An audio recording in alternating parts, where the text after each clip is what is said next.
Stoughton. I am here on the Global Electronics Association booth at Productronica 2025, and I'm delighted to be speaking to Chief Global Officer Sanjay Huprikar. Sanjay, always a pleasure to chat, always really interested in the way the global aspect of the association just continues to push forward and continues to be more and more important. We were just talking earlier before we came on camera about Eric Miskel's little tour around India, and the help he got from your team in the different regions, I think was fantastic. Yeah. So just give me a bit of an overview of where things are pushing forward internationally at the moment. Sure.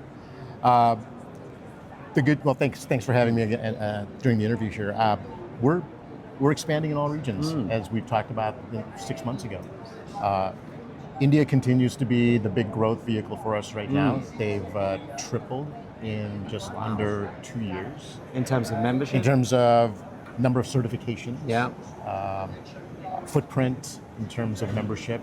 We haven't tripled membership, but we've engaged close to 1,000 companies now in India. You know, and we don't suspect that all 1,000 are going to become members, but the fact that there's active dialogues or some dialogues with 1,000 companies, I mean, we were at 100 companies 10 years ago, so that's remarkable.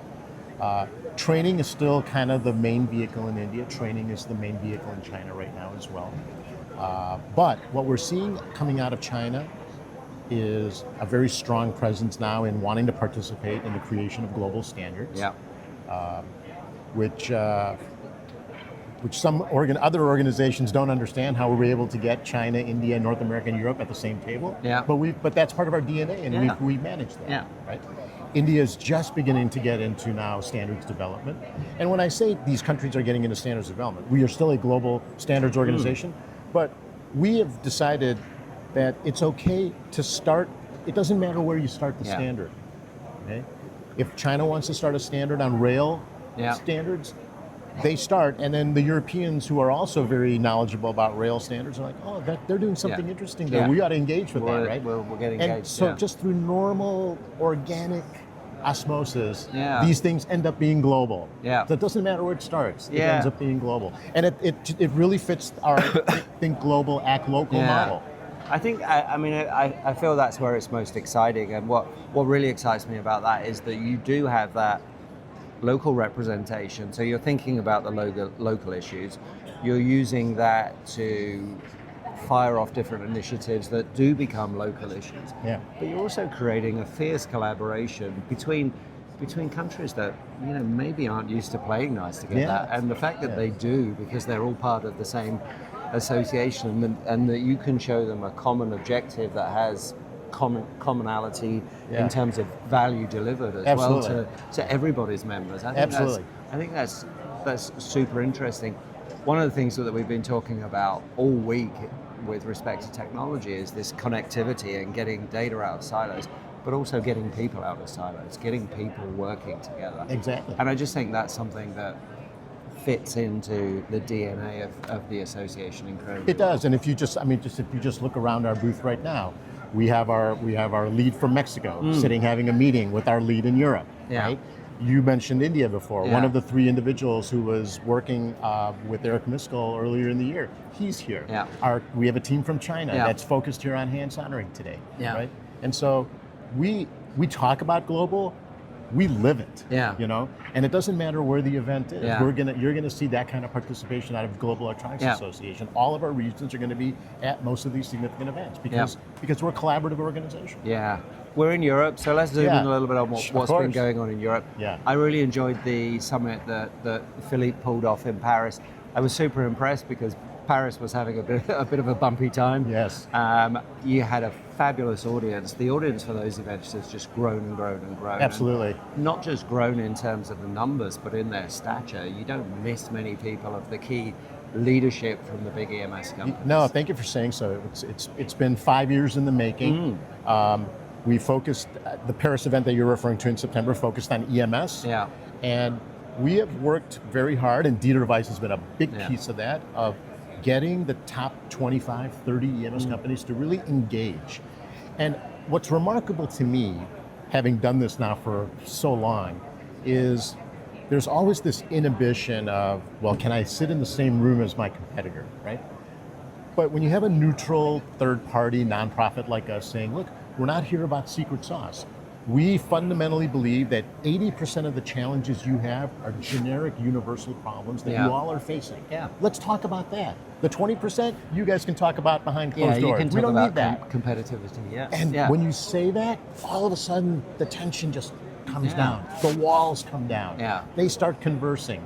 And it's been magical. And you having moderated that for us, you were in the thick of that. You know? I remember vividly your panel where you had 3 or 4 CEOs from 3 or 4 different countries. 10 years ago, I'm not sure they would have been on that panel with you. No, they would have struggled to. They would have struggled to agree to that, and they wouldn't have felt as comfortable and relaxed as they do. And exactly. I think that's what you've created with that event. You've created that safe space, that very comfortable environment. Exactly. And, you know, it reflects what you're doing elsewhere. I don't know whether you're starting to do that in India or whether you're starting to do that in regions like Mexico, but I see that as hugely valuable. And I've mentioned this before, probably several times, I love the way the organization is able to interact with the different stratas in the members organization. Absolutely. So you're dealing with the C-suite and you're really giving them something that adds value. Absolutely. But you're dealing with the guys that are taking part in the hand soldering competition. Absolutely. And now the wire harnessing competition, which I think is a super cool addition. I think as part of the renewal process of shifting our brand from IPC to Global Electronics Association, one of the key features of that is, to your point, it's important when you're delivering value to your industry, you have to deliver value at all levels. You need to deliver something to the C-suite, as you pointed out, and I think those engagement meetings and networking meetings, Paris being a good example of that, I think that's something we've delivered very uniquely that maybe other organizations have not been able to do. But we can't run too far from our legacy, and that is standards development and education. And day-to-day hand soldering, and you see here we have a wire harness demo here as well this week.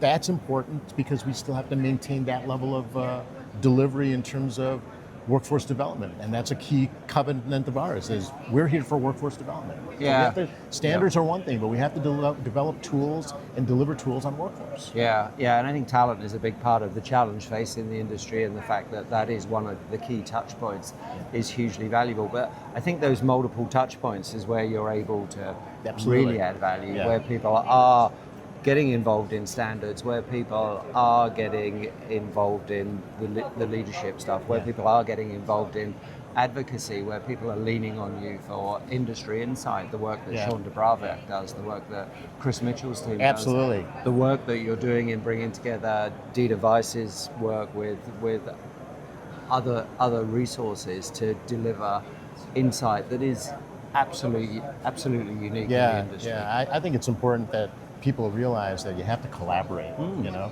and I think if you look at our activities globally the last 5 years, we've really stepped up our game in collaboration.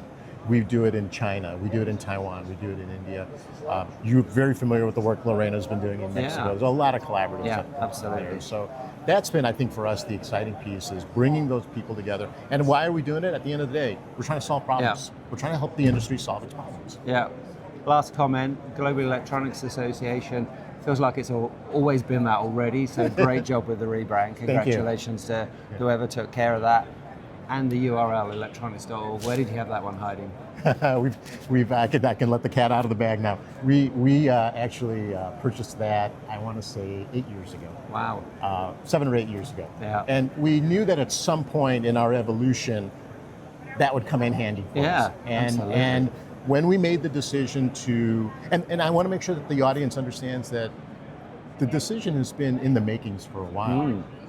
We didn't just, June 23rd is when we announced it.